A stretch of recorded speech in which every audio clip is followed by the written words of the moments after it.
हरिओम दर्शकों, बहुत बहुत स्वागत है आपका हमारे खास कार्यक्रम वास्तु विचार विद धीरज मिड्ढा में। दर्शकों, इस वीडियो में हम आपसे बात करने वाले हैं, क्या आपके घर भी पैसा नहीं टिकता? पैसा कमाने का प्रयास किया जाता है, पैसा घर में आता है, लेकिन बचत नहीं हो पाती। क्या इसके पीछे कोई वास्तु दोष है, या फिर आपकी जन्म कुंडली के अंदर कोई ऐसा योग जो पैसा टिकने नहीं देता? कार्यक्रम शुरू करने से पहले आप लोगों से एक छोटा सा निवेदन है कि वास्तु की तरफ आप तभी जाएं जब आप अपनी जन्म कुंडली के अंदर ग्रह योगों को पहचान लें। जीवन में आपके जो कुछ भी घटना घटती है, वह आपकी जन्म कुंडली साफ साफ बताती है। अगर मान लीजिए आपको यह समस्या है कि आपके घर में पैसा नहीं टिकता है, तो सबसे पहले आपको अपनी जन्म कुंडली, अपने घर के मुखिया की और जो मेन अर्निंग करने वाले हैं उनकी कुंडली को किसी ज्योतिषी से चेक कराना चाहिए। और यदि वहाँ कोई समस्या है, ग्रह दोष बना हुआ है, अशुभ ग्रहों का प्रभाव आपके धन भाव को प्रभावित कर रहा है, तो आपको उसके उपाय करने चाहिए। यूट्यूब पर बहुत से आपको वीडियोस मिल जाएंगे, हम लोग भी बताते हैं, दुनिया बताई जा रही है। ऐसे ऐसे लोग बता रहे हैं जिनका ज्योतिष से कोई लेना देना नहीं है, लेकिन उपाय कहीं से उठाया और बोल दिया। वो उपाय लगते नहीं हैं, उसके कई कारण होते हैं। हालांकि मुद्दा यह नहीं है कि उपाय क्यों नहीं लगते हैं, मुद्दा है आपके घर पैसा नहीं टिक रहा है। तो जैसा कि मैंने बताया, आपको अपनी जन्म कुंडली दिखाकर उसके उपाय पहले करने चाहिए। उसके बाद आपको वास्तु दोष अगर आपके घर में बना हुआ है तो उसका भी उपाय करना चाहिए। अगर आपकी कुंडली के अंदर ही ग्रह योग खराब चल रहे हैं, तो जितना मर्जी वास्तु को आप ठीक कर लें, आपको कुछ लाभ नहीं मिल सकता। यह हमारी अनुभव सिद्ध बातें हैं, आप जान लीजिए।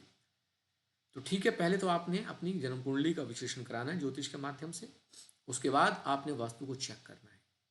हालांकि कई कारण हो सकते हैं, कई वास्तु दोष हो सकते हैं आपके घर में, एक साथ कई वास्तु दोष हो सकते हैं जिसके कारण घर में पैसा टिक नहीं पा रहा। मेजर वास्तु दोष जो है बनेगा, वह यही बनेगा कि पैसे की बर्बादी ज़्यादा होती है। उसके कारण कई हो सकते हैं, फिजूल खर्ची, किसी कर्ज की देनदारी अगर आपको बनी हुई है, आपने आपने कर्ज चुकाना होता है, या फिर किसी भयंकर बीमारी से कोई घर पीड़ित है कि सारा पैसा उसी बीमारी पर लगे जा रहा है, तो उसके कई वास्तु दोष, उसके कई कारण हो सकते हैं। तो सबसे पहले तो आपको अपने घर का संपूर्ण वास्तु चेक करना है। और उसके बाद आपको मेन पॉइंट हम आपको बता रहे हैं, अगर पैसे की अन आवश्यक बर्बादी होती है तो अपने घर की रसोई घर को देखना है आपने। अगर रसोई घर की दिशा गलत है तो उसे ठीक करने का प्रयास करें। दूसरा, आपके घर में अगर साउथ वेस्ट डिस्टर्ब है तो भी बेकार, मतलब ऐसी बीमारियों पर, कोर्ट कचहरियों पर खर्च होना शुरू हो जाता है, शत्रु बाधा पर खर्च होना शुरू हो जाता है। कंपटीशन को फेस करने के लिए आपको ज़बरदस्ती पैसा बर्बाद करना पड़ता है। उससे आप निजात पा सकते हैं अगर आपने साउथ वेस्ट को ठीक कर लिया। तीसरा, अगर बचत नहीं हो पा रही, पैसा आ भी रहा है और बस किसी ना किसी कारण से बढ़ नहीं पा रहा, तो नॉर्थ वेस्ट को चेक कर लीजिएगा। चंद्रमा धन के कारक होते हैं, और चंद्रदेव का जो स्थान है वह वायव्य कोण है, उन्हें वह स्थान प्राप्त है। तो वहाँ पर कोशिश करें आप सफ़ेद रंगों का प्रयोग ज़्यादा करें वायव्य कोण में। इससे आपका धन टिकने लग जाएगा, धन आने आएगा भी और टिकेगा भी। ये आपको एक छोटी सी वास्तु टिप दे दी है, आप ये अपनाएं और अपने जीवन को सही दिशा देने का प्रयास करें। दोष बहुत सारे हो सकते हैं दर्शकों, वास्तुशास्त्र बहुत ही आसान विषय है, बहुत आसान है, कोई भी कर सकता है। इवन एक 8th स्टैंडर्ड का भी अगर कोई स्टूडेंट है, अगर एक बच्चा है जो 8वीं कक्षा में पढ़ता है, तो वह भी एक अच्छा वास्तुविद बन सकता है। क्योंकि वास्तु के अंदर कुछ, मतलब एक सीधे सिद्धांत ही हैं, बस आपको उनको फॉलो करना है। आप वास्तु सीखें और अपने घर का वास्तु खुद से करें। नहीं आता है तो किसी की सलाह ले लें।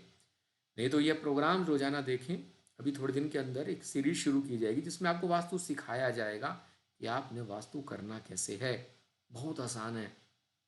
ठीक है दर्शकों, आप अपना देखें घर का वास्तु और अपनी समस्या से निपटारा कर लें अपनी समस्या का। फिर मिलेंगे किसी नए टॉपिक के साथ, तब तक बने रहें आप हमारे चैनल के साथ। हरि ओम, हरि ओम, हरि ओम।